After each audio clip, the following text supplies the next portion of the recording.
The worst moment of my life was not dying on that trail. It was waking up.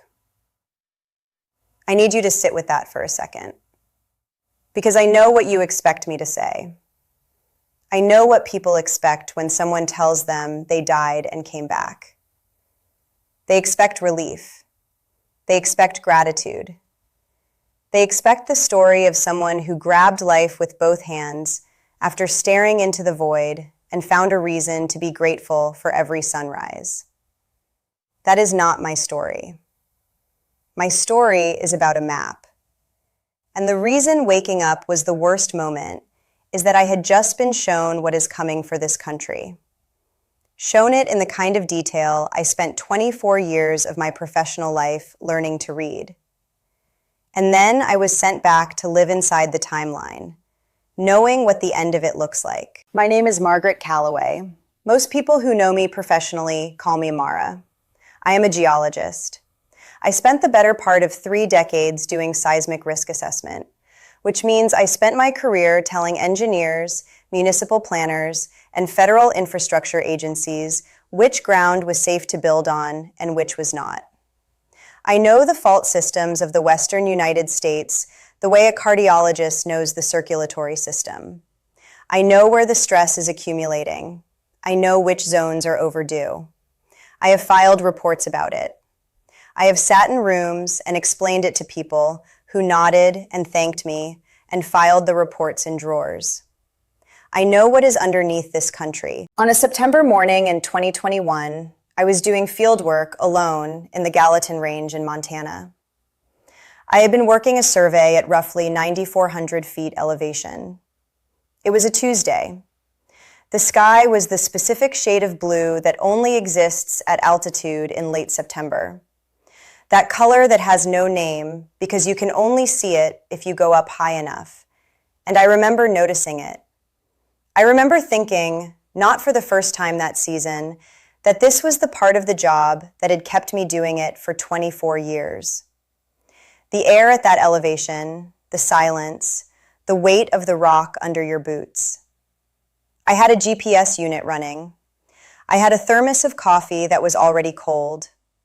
I had a satellite communicator clipped to my pack that I had tested that morning, which I did every morning when I was working solo. I do not remember the moment the cardiac arrest began. The doctors told me later that it was consistent with an arrhythmia, an undetected electrical malfunction in my heart, the kind that can be masked by a normal EKG for decades and then present without warning at altitude and under exertion. What I know is that I was walking a ridge, and then I was on the ground, and the cold of the granite came through my jacket immediately. The temperature at that altitude, mid-morning in September, was 47 degrees Fahrenheit. I remember that cold with a specificity I cannot explain. Not the cold as distress, but the cold as pure data, the way you register a measurement. 47 degrees. The particular texture of lichen-covered granite through a field jacket I had owned for 11 years. And then the cold stopped. Not gradually, not with a fade. There was no transition I could identify as a transition. One moment I was on the ground with 47 degrees against my body, and the next moment the concept of temperature had simply ceased to apply to me. Not warmth, not comfort. The complete and absolute absence of the entire category. As if the instrument that had always measured cold had been removed, not recalibrated, removed. That was the crossing. A geologist looks for boundaries in the rock, the precise line where one formation ends and another begins. That is what dying was, a boundary, precise, locatable. With everything that had been true about my existence on one side of it, and everything that followed on the other, I became aware that I was above the trail. I understand how that sounds. I am not asking you to take it on faith. I am telling you what happened. I was above the trail, and I could see my body below me, face down on the rock in the blue-gray field jacket, the GPS unit still clipped to my pack, still recording my position, a record that would later show a motionless coordinate for 41 minutes before two hikers reached me. I could see the particular way my right arm was positioned under my body. I could see the cold coffee thermos that had rolled 2 feet from where I had fallen and was resting against a rock.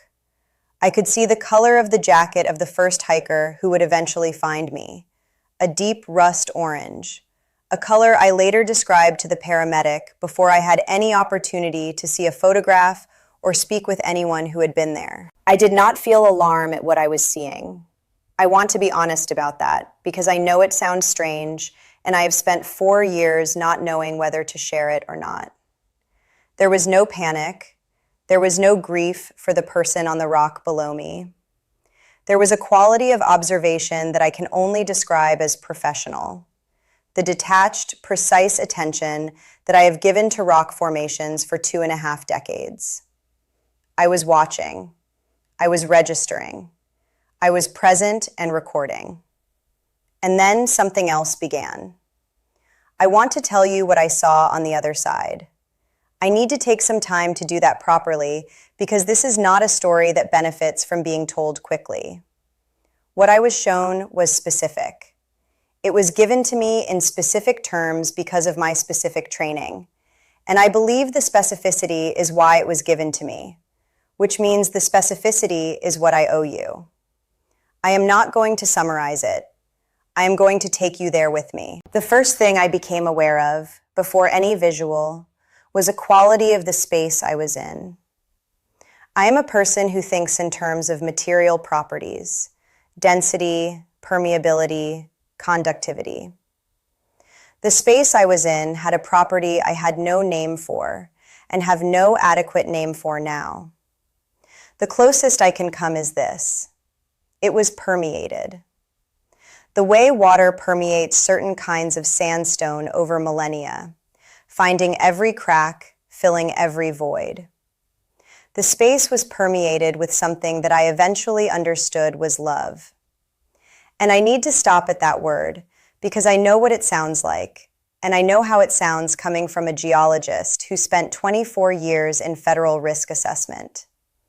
I am not using the word sentimentally. I am using it the way I use the word force. Gravity is a force. Electromagnetism is a force. What filled that space was a force of equivalent physical reality, present, measurable in its effects on me, impossible to be inside and remain unchanged. It was not a feeling I was having. It was a property of the environment. And then there was light. I have heard accounts of the light in near-death experiences. I had filed them in the same mental drawer I filed ghost stories and past life regressions. Possible, I suppose, in the way that many things are possible in theory, but not something I had any personal architecture for. So I want to tell you what the light I encountered actually was, because I have a feeling most of those accounts, even the sincere ones, did not capture the thing I most need you to understand. The light was not a source. I am a person who automatically looks for light sources. When I walk into a room, my eyes go to the windows, to the fixtures, to the origin.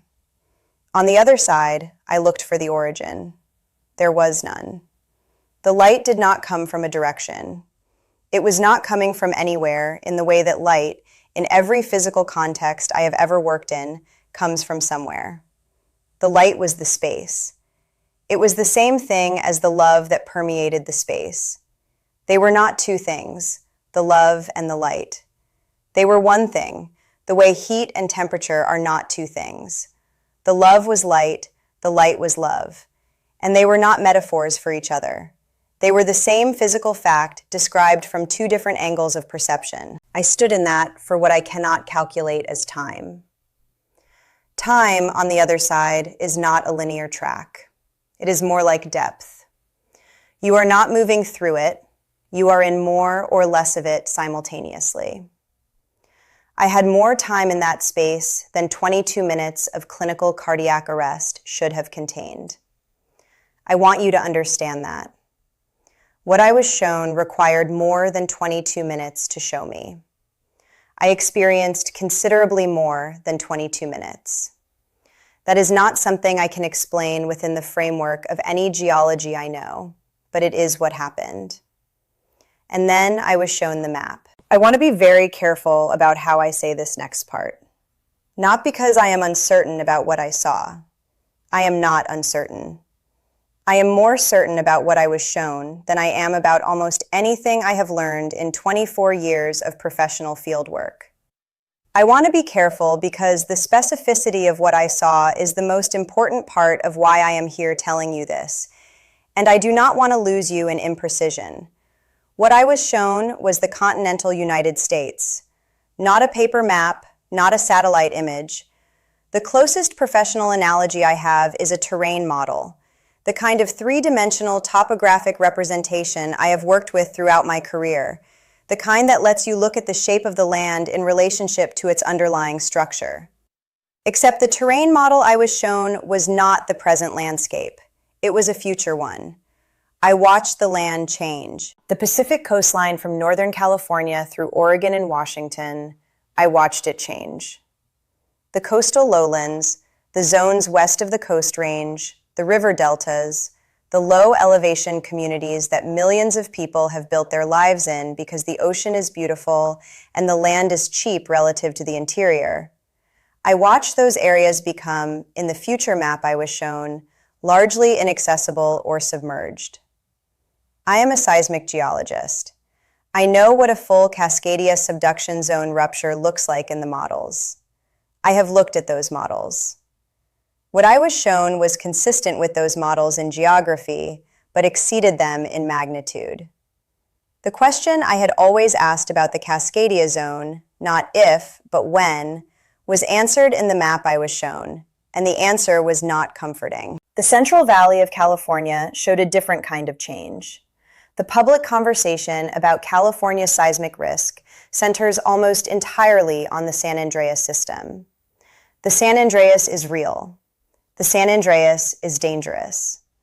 But the interior fault systems, the ones that do not have the name recognition, the ones that are not in the movies, the ones that cross beneath the agricultural infrastructure and the aquifer systems, and the communities built on alluvial deposits that behave very badly under seismic loading.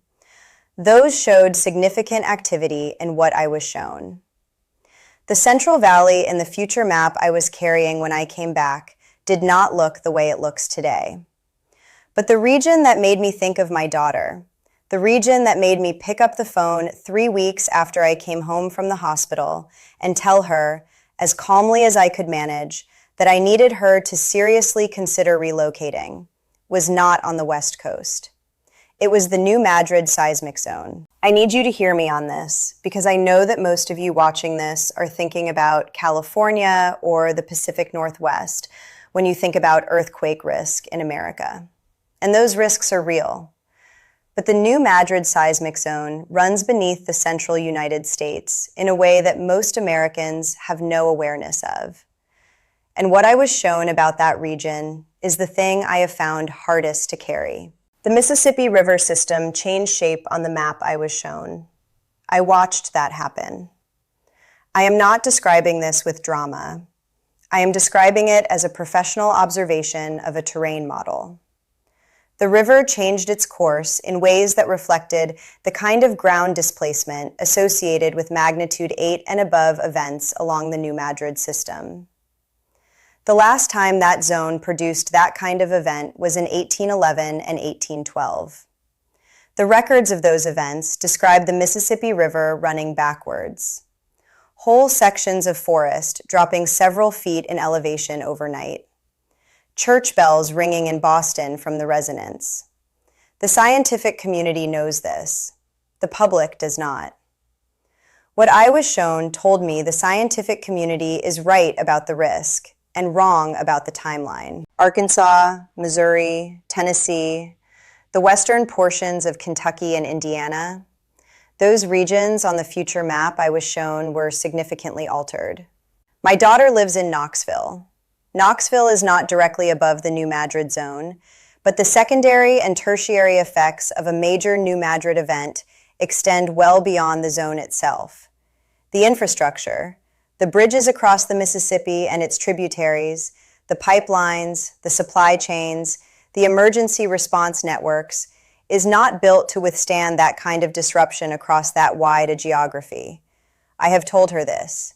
She is 31 years old, and she has a job she loves and a life she has built, and she has listened to me with patience and concern, and she has not moved.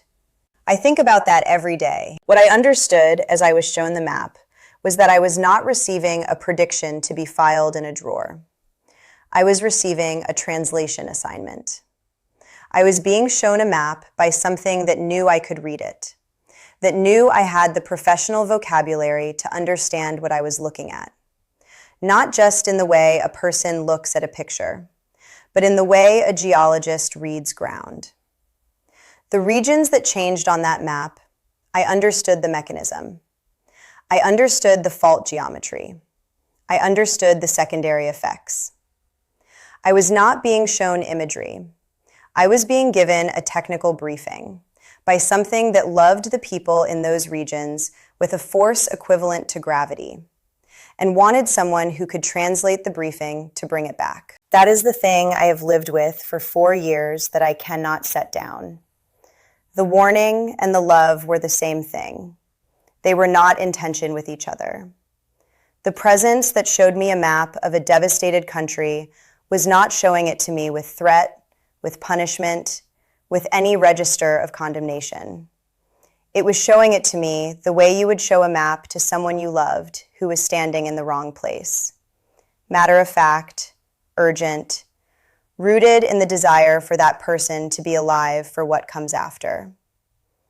What comes after? I need to tell you about that too, because it is the part I was not expecting and the part that has given me the ability to get out of bed every morning since September of 2021. The regions that did not change on the map, the higher elevation interior, the zones away from the major seismic systems, the areas whose underlying geology is stable and whose elevation puts them above the inundation lines, those regions on the future map looked largely as they look today. I was told in the way things are communicated on the other side, which is not spoken language and is not quite thought, and is more like the sudden, complete presence of understanding, I was told, the high ground will hold. I want you to hear that, not as reassurance, as information, because that is what it was. The high ground will hold, which means the question is not whether to be afraid. The question is where to stand. I tried to ask for a date. I want to be honest about that. I am a scientist. I wanted a magnitude. I wanted a return period. I reached for those questions with the reflex of 2.5 decades of risk assessment. The answer I received was not a date. It was a reframing. The presence did not tell me when. It showed me that when was the wrong question. The right question was where. And the question after that was who needs to know. I came back into my body on a mountainside in Montana at 47 degrees with 22 minutes of cardiac arrest in the medical record, and something in my memory that no medical record has a category for. The return was not peaceful. I want you to know that. The return felt like being thrown. The cold hit me like a wall. The pain of the resuscitation, the chest compressions, the defibrillation, I felt all of it in the moment of re-entry, stacked and simultaneous, the way you experience whiplash after the collision is already over.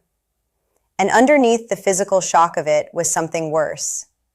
I was back. I was back in a body, in a timeline, carrying a map of what is coming, and I had to begin living forward through events I had already seen the aftermath of. That is what I have lived with. I need you to understand the weight of that sentence. I know what certain parts of this country look like after, and I have watched people build their lives there. I have watched my daughter put down roots in a city I am worried about. I have watched the news reports of minor seismic activity in the regions I was shown, and I have felt each time not surprised, confirmed. There is a difference between being surprised and being confirmed. I have been confirmed repeatedly since September of 2021, and each confirmation has made it harder to stay silent. I held this for 3 years. I told my cardiologist. I told no one else. I am a scientist. I understand the professional cost of an account like this one. I understand what colleagues who have spent their careers respecting my work will say when they see this. I made my peace with that before I sat down to record this, because the peace I made with it came from the same place the map came from. I was told, on the other side, that I would know when it was time to speak. I woke up one morning in 2024 and I knew. The silence was finished. The translation was overdue. I want you to stop for a moment before I say what comes next. I mean that. Set down whatever else you are doing with your attention, because I need you to actually receive what I am about to say, not just hear it. The love that showed me that map was not giving a warning as an act of judgment. The love was issuing a warning as an act of love. Those two things are not the same.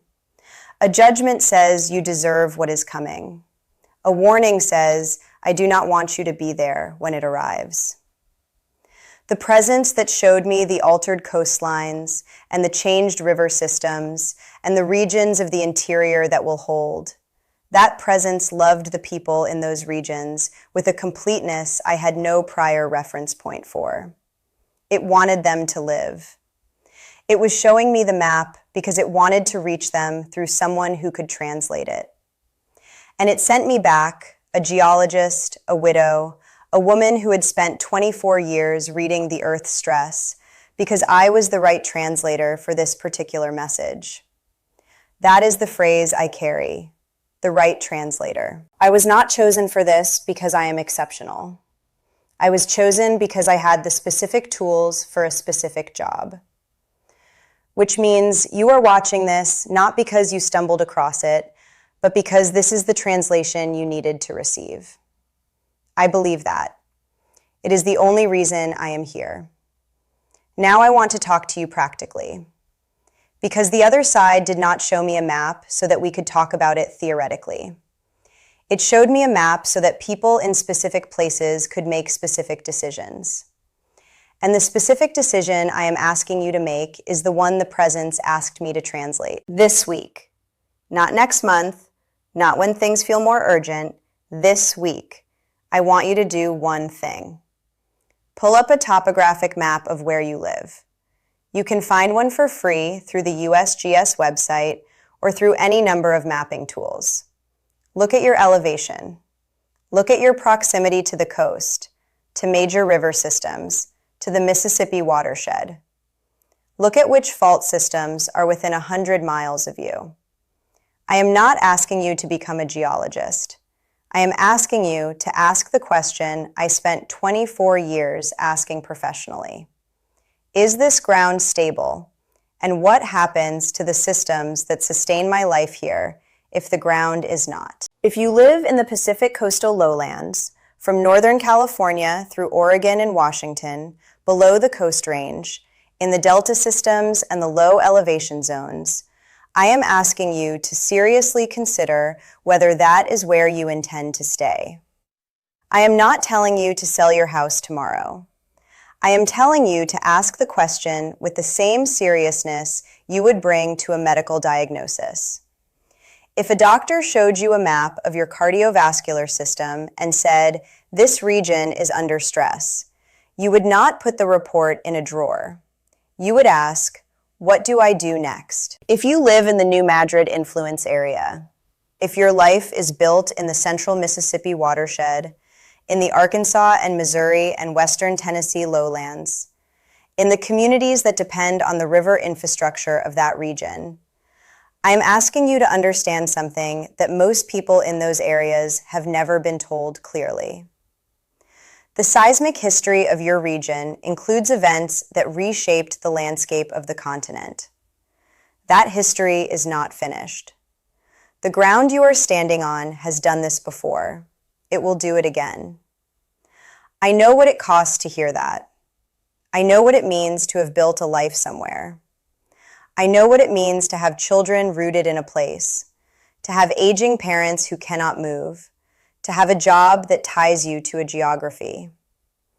I am not standing here telling you that the solution is simple. I am standing here telling you what I was shown by something that loved you enough to send a message through a geologist who died on a mountainside in Montana. If something in what I've shared today reached you, if even a part of it landed in the place where you know, underneath everything, that you already sensed something like this, I would ask you to subscribe to this channel. Not for the content, because there are other people who came back carrying something specific, not vague reassurance, specific accounts, specific visions, specific warnings, and specific hope. You deserve to hear those accounts from the people who lived them. And I believe you are someone who came here because you were ready to hear them. In the comments below this video, I want to ask you one thing. Tell me where you live, not your address, your region, your state, your terrain. Tell me if what I described about the ground you are standing on matches something you have already felt. Because one of the things I was shown on the other side is that the people who most need this warning are not going to be surprised by it. They are going to be confirmed. If that is you, I want to know. Write it. I have thought in the 4 years since September of 2021 about the people who will not move. Not with judgment, with grief. Because I saw from the other side what it costs to have been warned and to have waited. I saw the shape of that regret. And I understand why it happens. The warning arrives, and the life is there, and the life is real, and the warning is uncertain, and the cost of acting on it is enormous. I understand all of that. I sat on this account for 3 years because I understood all of that. And then I woke up one morning and understood something else. The cost of not acting is larger than the cost of being wrong. That is what I came back to tell you. The high ground will hold. That is the promise I carried out of that space. Not that nothing will happen. Something will happen. But the high ground will hold, which means there is ground to stand on, which means the question has an answer, which means this warning is not an ending. It is a direction. Whatever is coming, and something is coming, I have staked my professional reputation and the relationships I care about on telling you that. You still have time to ask the question. You still have time to look at the map. I was sent back to make sure someone with the training to read it told you what it shows. I have done that. The rest is yours.